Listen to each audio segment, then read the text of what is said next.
Hello guys, my name is Amit Sani and I welcome you in this daily Hindu analysis video. In the morning these videos come, in the evening the MCQ videos they come. 2nd of August it is, and let's start these articles. Only one article is important today, and the issue is very crucial regarding the sexual ratio at birth. So we will discuss that. We will discuss some other important facts also, and the issues which are coming in the newspaper, in the PIB, in some other magazines, websites and all. Then I take those information in the question form in the evening. So the evening lesson is very important. If you have not watched these lessons, then for the last 2 months since 1st of June those lessons are coming. So in English and Hindi, both languages, you get those lessons in the evening, and in the morning these lessons come. So let's start it. And Pocket News app is trending on Google Play. You can download that, and you should inquire about these courses also. The description is given below the video. These all are affordable courses regarding UPSC, and for all other courses you can call on these numbers, and this is the website's address where chat section is available, and the PDF you will get here on this particular group, and you will also find the Telegram channels link there. So you can get PDF on all these sources, and you can follow me on Instagram too. And let's start the lesson. This article is not important for us for the exam point of view, because it is talking about an issue that the way when the government is changed in Karnataka now, they have banned the Tipu Jayanti celebrations.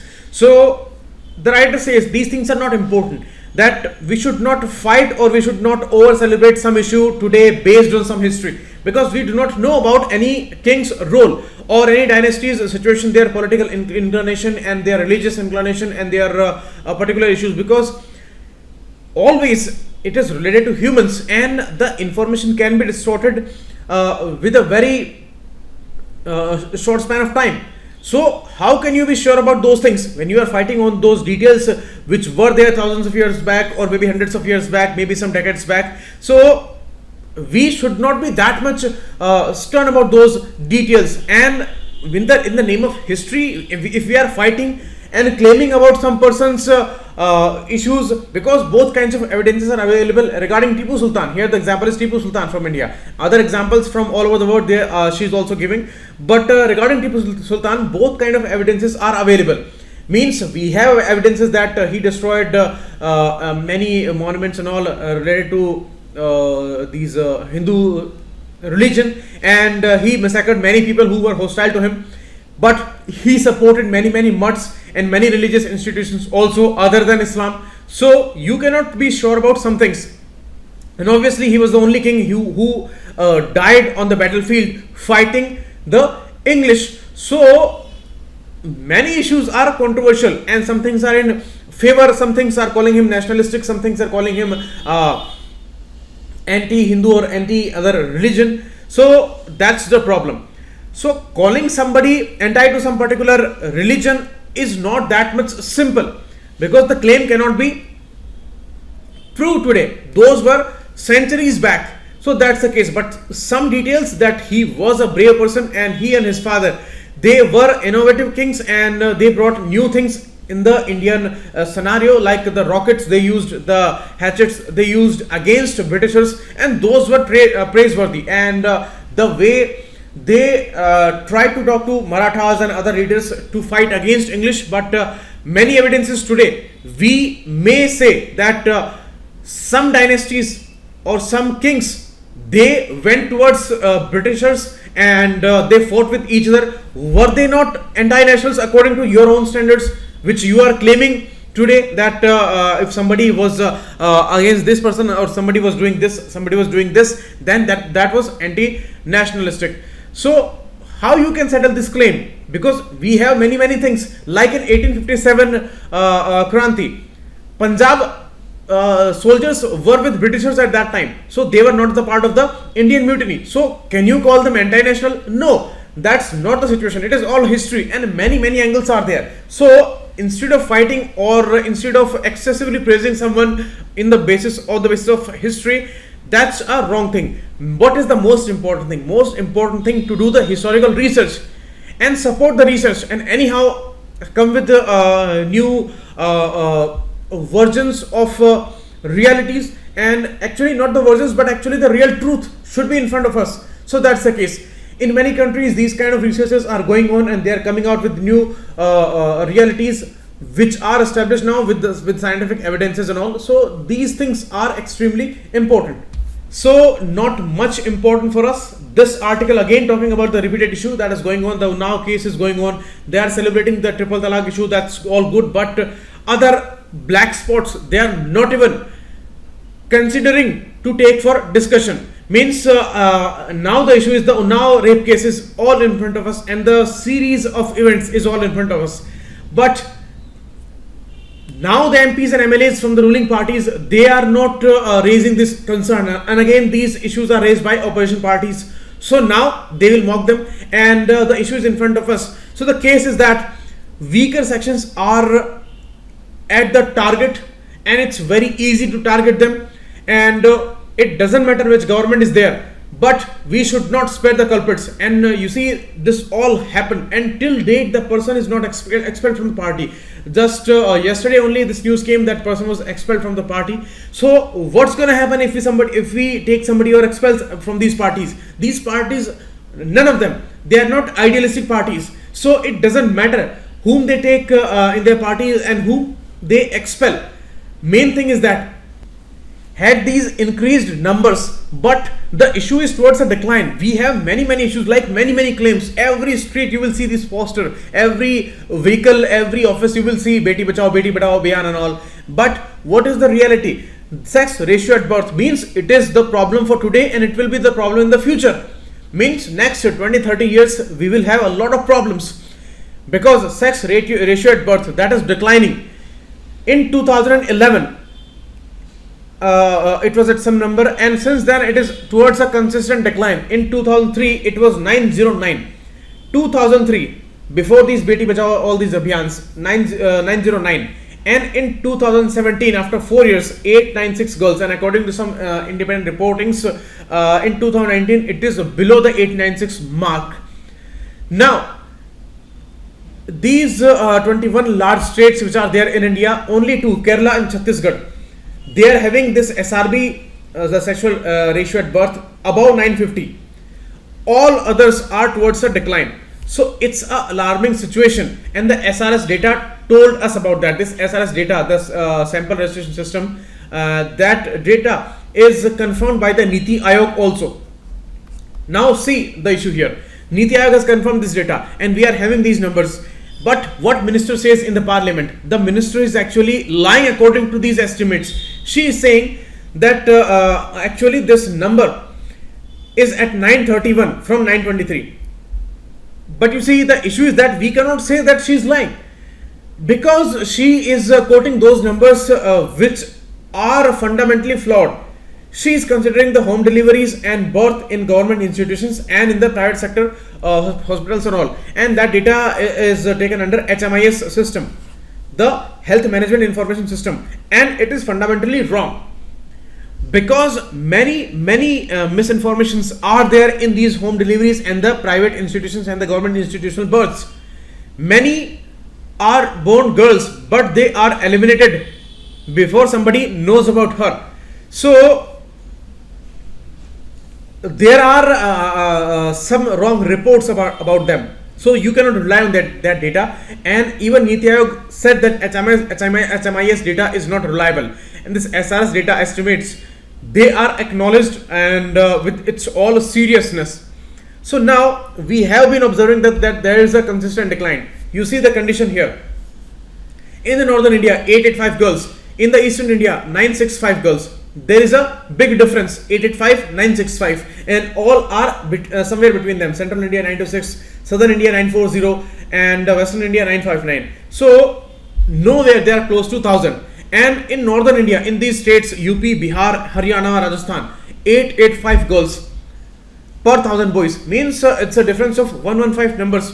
Where these will go, and how this society will behave in the future. You see, in the most crucial problems of this country, you talk about poverty, you talk about agriculture, you talk about any kind of crisis which is going on in any sector. You can take the case of mob lynching. You must have never heard that some girls they were gathered somewhere and they killed some person. Never it happened. Most of the problems are there with males in India. It's a male dominated society, it's a patriarchy, and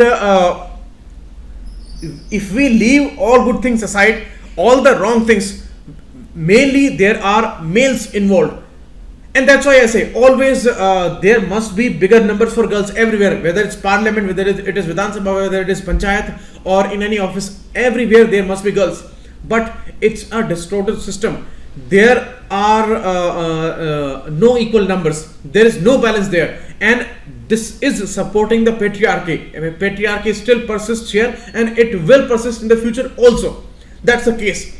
So there are social implications that I was talking about related to these numbers.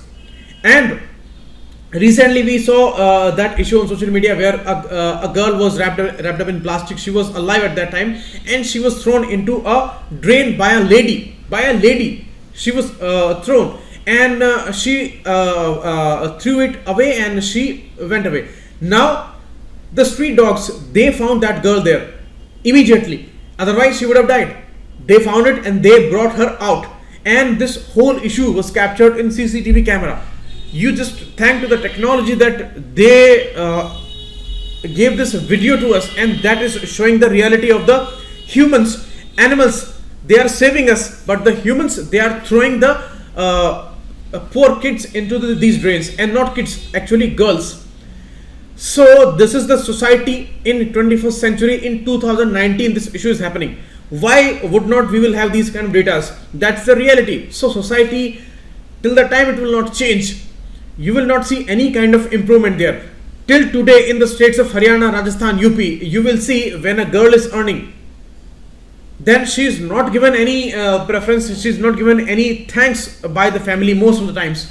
And if the boy from the family, if he is not doing anything, then he is all supported in all kinds of moves, whether he is not studying, whether he is not earning anything, but still he is a guy, then it's okay, it's good. And they all crave for boys to be there, to be born there, and nobody wants girl there. So that's the typical problem with the majority of the population of this country, and that's why we do not see any kind of relief here, and these numbers are declining even after these kind of schemes. Means those were all false. Means whatever these selfie campaigns were there, and they showed a lot of things, but still what's happening, because the society has not changed, the traditions are not changed, things which are related to girls, the dowry system and the all other expenses related to a girl's life, these all persist there, and these are the problems with the poor India mainly, and that's why these things are persisting. SNCU, the special neonatal care units, these are set up by government. There we saw imbalance. 8% more male kids, they are born there in several states. Means these are institutional, and this is supported by the government, and they are raising their numbers where this imbalance is there. And nature never imbalances. Nature always keeps this balance. Otherwise this would have been a different word. But nature balances. Most of the time there are equal numbers for girls and boys. But this distortion is intentional, and you see there are medications available. These, in the name of some Ayurvedic systems or the traditional systems, they are selling these illegitimate drugs. Putra Prapti, some medicine, Putra Prapti something. So intentionally, means psychologically they are totally inclined toward this imbalance. They are selling Putra Prapti drugs. Means they want putra, they want son, and they do not want females there. So that's the big problem there, and it is all a supported issue. It's a distorted issue. Society is responsible, and the implementation of the acts. You see, this act is there. In UP, they observed that this PCP and DT, the Preconception and Prenatal Diagnostic Techniques, and the Prohibition of Sex Selection Act, means you cannot go for the diagnosis that whether it's a girl or it's a boy in the uterus. It's a crime, and it's a dire crime, and harsh punishments are there, but it is not being executed in its all seriousness. And all over this country, and mainly in those states where these totally disoriented numbers are there, imbalanced numbers are there, in these northern states of the India, UP, Bihar, Haryana, Rajasthan, in all their remote corners, even in the villages, these kind of facilities are available. Ultrasound clinics are opened, and they are there just for this testing, and openly they are doing that. Means the corruption is going on. So these officials are totally responsible for that. who gave them this license. That is also very, very important, because in those areas total imbalance is visible, and nature does not imbalance, it balances the situation, and this is all intentional. Why these numbers are there with the private hospitals? First of all, there are many reports of underreporting, and whatever numbers are there, in all these numbers males dominate. You see in some cases 60, 65, 70% is the number of male childs which are born. How it can be possible? This is all happening because of the no implementation of this act, and they are knowing about these girls before the birth and they eliminate them. Around these SRS reports, 5% of the girls, minimum 5%, they are eliminated before the birth. And according to other numbers, like in the NFHS 4 data, they revealed a bias when it comes to the firstborn child. Means a couple, they are married and now they are going for the first kid. Even at this particular stage, they do not want a girl, and 2.5% of the firstborn girls, they are eliminated. Means it is a established thing. And why this happened? This is all happened because of these ultrasound clinics and these diagnostic techniques. But it's a part of the science. They can easily know about that, because they have to go for testings and all, and many of these checkups, and then they can know about that very easily. So this is all happening because of this diagnosis, that for the firstborn child, they are not going for girls and they want a boy to be there. Means at least they are secure that one boy is born, and it should not be the second one, it should be the first one. Means if it is a first girl in their family, then the second one should necessarily be a boy. So for that security, they are eliminating girls on the first instance. Means the firstborn child should be a boy, that they are securing there, so that there would not be a problem in the second time. So that kind of horrible instances are going on. Okay, and we are disappointed that the Central Supervisory Board established under the PNDT Act has not been met over 1.5 years. Means for 1.5 years it is not working, and that's the main body for this execution. So that's why it's a huge issue, and the IMA, which is protesting for the NMC bill now, has to ensure that the private hospitals do not profit from the discrimination against the girls before birth. Means they are telling these couples that it's a girl or boy, and they are earning money, and it's a hefty money that they are earning, because there are fears now. So they are earning money out of that testing. So what kind of bigger crime would be there for the humanity? Means they are earning money and they are eliminating girls, they are doing abortions and all. Lok Sabha passes bill for death of the rape of minor. We discussed this issue, that this provision is added now in the POCSO bill, and it's a amendment bill 2019, and they have established the provision of death penalty for aggravated sexual assault on kids, because these are kids mainly, and a girl below the age of 12, she is surely a kid. You should not call it a boy or a girl. They are kids, and they are brutally raped, and the incidents are not stopping. These are all happening because there are political reasons for that, and that's the clearest of thing. But there must be these kind of punishments. But the more important thing is that you reach up to the right culprit. You do not hang any innocent person, because this time is very difficult. Wrong informations, false testimonies and false evidences are also there. So they have to make it sure that they are not hanging any innocent person, and the real culprit is surely hanged to the death. So that's the case. And as the Minister Irani said, over 1,000 fast track courts would work for the speedy disposal of the pending cases, and we will ensure these things. And even the Supreme Court said that where more than 100 cases are pending in the districts, then there must be specialized POCSO courts, and those will be established by the central government under the Nirbhaya Fund. So that's the data. Next, again a discussed issue, the National Medical Commission bill is cleared now, and it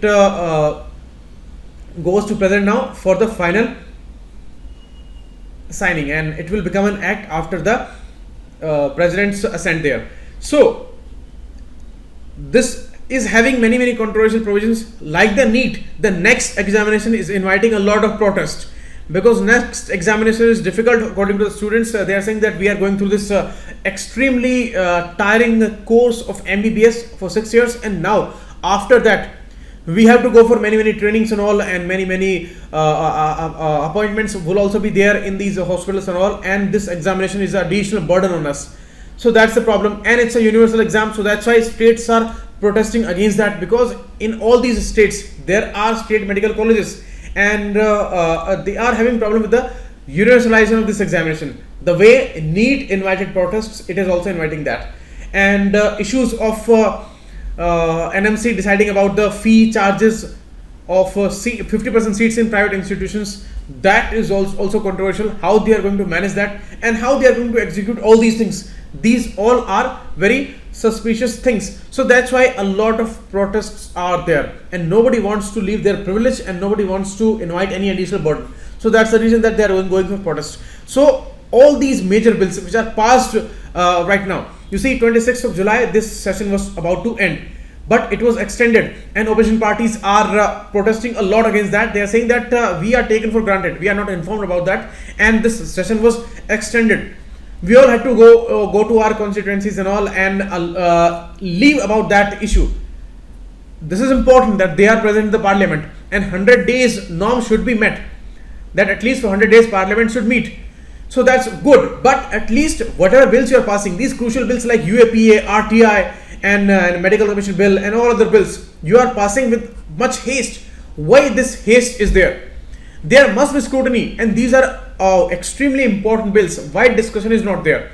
That's the allegation by opposition parties. Although they are celebrating a lot, and it's a great advertisement by the media houses that this is the most working session in the history. Although it's good, they are passing many bills, but on what cost? These things must be scrutinized. They must have been discussed a lot, because many controversial provisions are there. RTI means weakening of RTI. Nothing can be worse than that in the democracy today, and the accountability is totally vanished from the scene.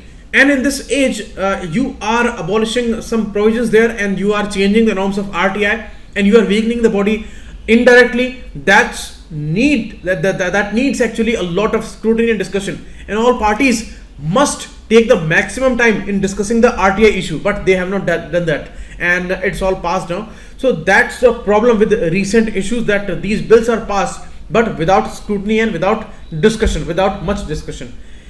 Again, the same issue with UAPA bill, as I told you, that they may misuse that, because many loopholes are there in these provisions, and whomever they are calling anti-government or anti-national, that they are giving labels to them. Urban Maoist, urban Naxals, they are giving these labels which are social media trends actually, and no legitimacy is there of these kind of phrases, but still they are calling that, and they are saying, even the Home Minister is saying that these people will be behind bars according to this bill. So what is going to happen? We will have to see. Many big articles will come on these issues, and we will see these scrutinies in the future. Next, GST revenue touches 1 lakh crore limit again for the third time in this fiscal year, and in these last 4 months, it is the third time that they are crossing 1 lakh crore rupees, and that's a good thing about the GST, because they were targeting 1 lakh crore rupees per month, and that's going fine, and it must rise, as it is going to support the government, because they are facing a big crisis like situation there, because the earning is not much there, and they are short of all the targets in the recent budget. So that's the problem, and the problem is also going on in the automobile sector. Leading car manufacturers are saying that up to 36.3% slowdown is there. Last year we sold 1,54,150 vehicles, and this year it is close to 98,000. So it's a big decline, 36.3% decline. And how they can manage all those situations means, what that means? It means that many of these companies, their NPAs will rise. They won't be able to pay these loans and all, because they are always going with these loans and all. So it's going to be a troublesome phase for the banks also if these companies are going to fail. The twins balance sheet problem still persists, and now the problems are there. Electric vehicles they are going to introduce very soon in the future, means they are already introduced, but they are going for a major support there, and that is actually contrary to their interests, to these automobile sector's interest, because they are selling the internal combustion engine based vehicles, and those are totally different vehicles, and they are supporting them more, and here the sales are declining for these vehicles day by day. It's a perfect dilemma for the government and for these companies. Next, ICTP, the International Central for Theoretical Physics. ITCP is there in Trieste, Italy, and there is a international center for theoretical physics named Abdus Salam International Center, and there the new director who is appointed there, Mr. Atish Dhabolkar, and he was a theoretical physicist professor here in India in TIFR, and now he is appointed as the director there. So it's a proud moment for India. And he was born here in the Kolhapur district of Maharashtra in 1963, and he was here till 2014, and then he joined there abroad, and now he is appointed as the director there. Next, Japan approves growing human organs in animals for the first time.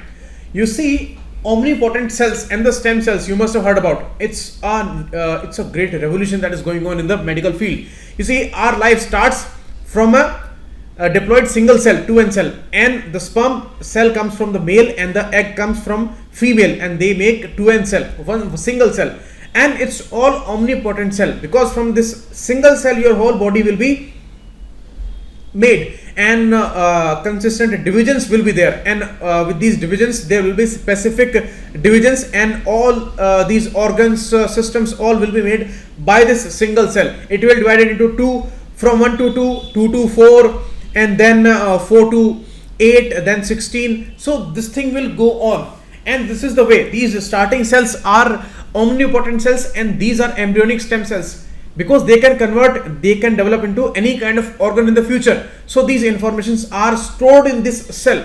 So that's why some cells are pluripotent stem cells, and IPS cells, we call them induced pluripotent stem cells. We are using them to grow these organs. In the future, what's going to happen?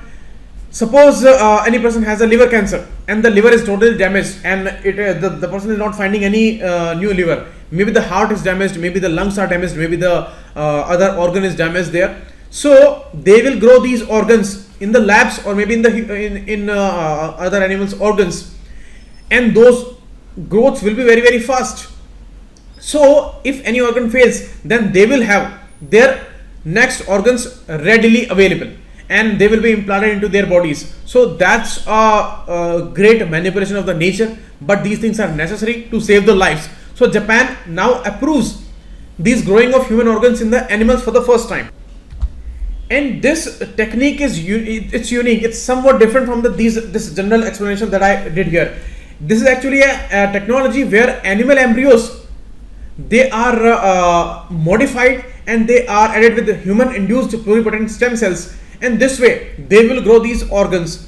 And this is a kind of assimilation of these animals and human cells, and this way they are changing the nature a lot, and that's why it was needed. This government permission was needed for that, and now they are approving that. So this is all for today. We will meet again tomorrow. Thanks a lot. Keep watching. It was amazing.